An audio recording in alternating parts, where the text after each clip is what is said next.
Numbers 21, defeat of the Canaanite king of Arad. When the Canaanite king of Arad, who ruled in the arid southern plain, heard that the Israelites were coming on the Atharim road, he fought against Israel and took some of them captive. Then Israel made a solemn promise to the Lord and said, "If you give this people into our hands, we will completely destroy their city." The Lord heard the voice of Israel and handed the Canaanites over. They completely destroyed them and their cities, so the name of the place is called Hormah. The bronze snake is healing power. They marched from Mount Hor on the Reed Sea road around the land of Edom. The people became impatient on the road. The people spoke against God and Moses. "Why did you bring us up from Egypt to kill us in the desert where there is no food or water, and we detest this miserable bread?" So the Lord sent poisonous snakes among the people, and they bit the people. Many of the Israelites died. The people went to Moses and said, "We've sinned, for we spoke against the Lord and you. Pray to the Lord so that he will send the snakes away from us." So Moses prayed for the people. The Lord said to Moses, "Make a poisonous snake and place it on a pole. Whoever is bitten can look at it and live." Moses made a bronze snake and placed it on a pole. If a snake bit someone, that person could look at the bronze snake and live. March around Moab. Then the Israelites marched, and they camped at Oboth. They marched from Oboth and camped at Aye Abarim, in the desert on the border of Moab toward the east. From there they marched and camped in the Zered ravine. From there they marched and camped across the Arnon in the desert that extends from the border of the Amorites, for the Arnon was the border of Moab, between Moab and the Amorites. For this reason, the scroll of the Lord's wars says, Waheb in Suphah and the Ravines, the Arnon and the Ravines that extend to the settlement of Ar and lie along the border of Moab. From there they marched to Beer, the well, where the Lord said to Moses, "Gather the people, and I'll give them water." Then the Israelites sang this song, "Well, flow up, sing about it. The well that the officials dug, that the officials of the people hollowed out with the ruler's scepter and their staffs." They marched from the desert to Mattanah, from Mattanah to Nahaliel, from Nahaliel to Bamoth, from Bamoth to the valley in the Moabite countryside, to the top of Pisgah, overlooking Jeshimon. Wars against Sihon and Og. Then the Israelites sent messengers to Sihon the Amorite king, "Let us pass through your land. We won't turn aside into a field or vineyard. We won't drink water from a well. We will walk on the king's highway until we cross your border." But Sihon wouldn't allow the Israelites to cross his border. Sihon gathered all his people and went out to meet the Israelites in the desert. When he came to Jahaz, he attacked the Israelites. The Israelites struck him down with their swords and took possession of his land from the Arnon to the Jabbok, as far as the Ammonites, for the border of the Ammonites was fortified. The Israelites took all these cities. Then the Israelites settled in all the cities of the Amorites, in Heshbon and all its villages. Now Heshbon was the city of Sihon, the Amorite king who had fought against the former king of Moab. He had taken all his land from him as far as the Arnon. Therefore the poets say, "Come to Heshbon, let it be built, let the city of Sihon be established." Fire went out from Heshbon, flame from Sihon's city. It consumed Ar of Moab and swallowed up the shrines of the Arnon. You are doomed, Moab. You are destroyed, people of Chemosh. He gave his sons as fugitives and his daughters as captives to the Amorite king Sihon. Yet we have thrown them down, destroying them from Heshbon to Dibon. We brought ruin until Nophah, which is by Medeba. Israel settled in the land of the Amorites.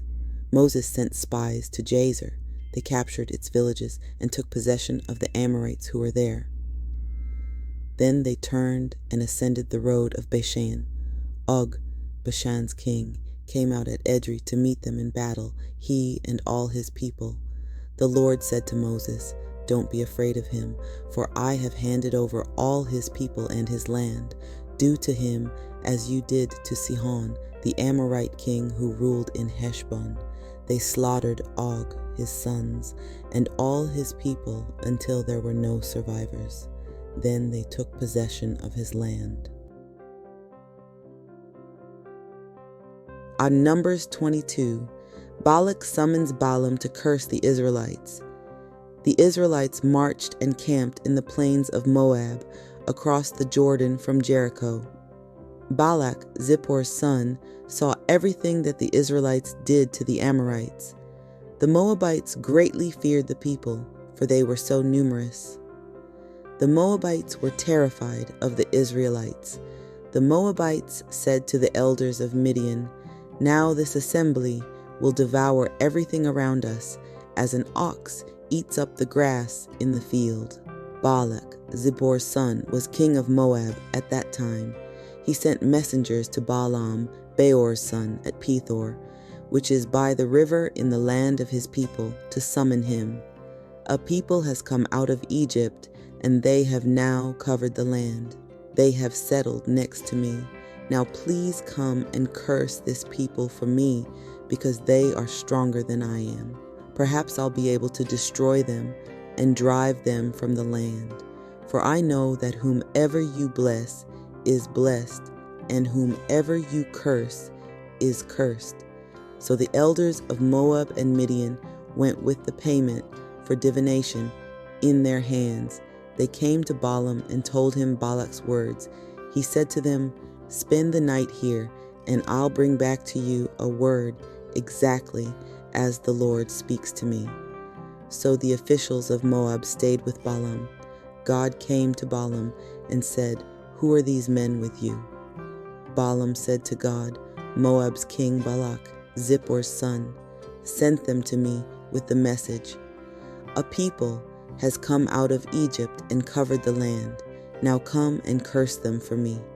Perhaps I'll be able to fight against them and drive them out." God said to Balaam, "Don't go with them. Don't curse the people, because they are blessed." Then Balaam arose in the morning and said to Balak's officials, "Go to your land, for the Lord has refused to allow me to go with you." The officials of Moab arose. They went to Balak, and they said, "Balaam refused to come with us." Balak continued to send other officials more numerous and important than these. They came to Balaam and said to him, "This is what Balak, Zippor's son, says. Please let nothing hold you back from coming to me, for I'll greatly honor you, and I'll do anything you ask of me. Please come and curse this people for me." Balaam answered and said to Balak's servants, "If Balak were to give me his house full of silver and gold, I wouldn't be able to do anything, small or great, to break the command of the Lord my God. Now you also must remain the night here, so that I may know what else the Lord may say to me." God came to Balaam in the night and said to him, "If the men have come to summon you, arise and go with them, but you must do only what I tell you to do." So Balaam arose in the morning, saddled his donkey, and went with the officials of Moab. Balaam and the Lord's messenger. Then God became angry because he went. So while he was riding on his donkey, accompanied by his 2 servants, the Lord's messenger stood in the road as his adversary. The donkey saw the Lord's messenger standing in the road with his sword drawn in his hand. So the donkey turned from the road and went into the field. Balaam struck the donkey in order to turn him back onto the road.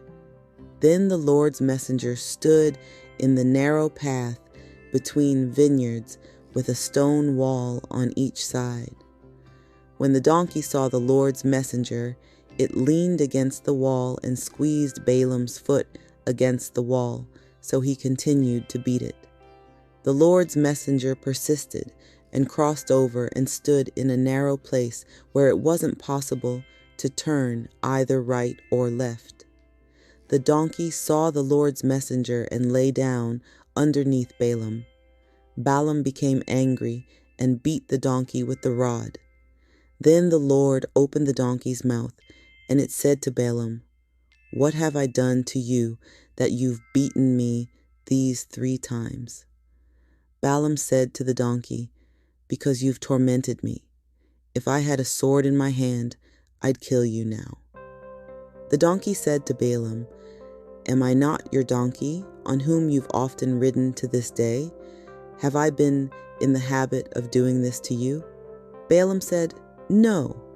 Then the Lord uncovered Balaam's eyes, and Balaam saw the Lord's messenger standing in the road with his sword drawn in his hand. Then he bowed low and worshipped. The Lord's messenger said to him, "Why have you beaten your donkey these 3 times? I've come out here as an adversary because you took the road recklessly in front of me. The donkey saw me and turned away from me these 3 times. If it hadn't turned away from me, I would just now have killed you and let it live." Balaam said to the Lord's messenger, "I've sinned because I didn't know that you were standing against me in the road. Now, if you think it's wrong, I'll go back." The Lord's messenger said to Balaam, "Go with the men, but don't say anything. Say only that which I tell you." So Balaam went with Balak's officials. Balaam and Balak meet. When Balak heard that Balaam was coming, he went out to meet him at Ir-Moab, which is on the border of the Arnon, at the farthest point of the border. Balak said to Balaam, "Didn't I send urgently and summon you? Why didn't you come to me? Am I really not able to honor you?" Balaam said to Balak, "I've now come to you, but I'm only able to speak whatever word God gives me to say. That is what I will speak." Balaam's first blessing of the Israelites. Then Balaam went with Balak, and they came to Kiriath Huzoth. Balak sacrificed oxen and sheep and sent them to Balaam and the officials who were with him. In the morning Balak took Balaam and brought him up to Bamoth Baal, where he could see part of the people.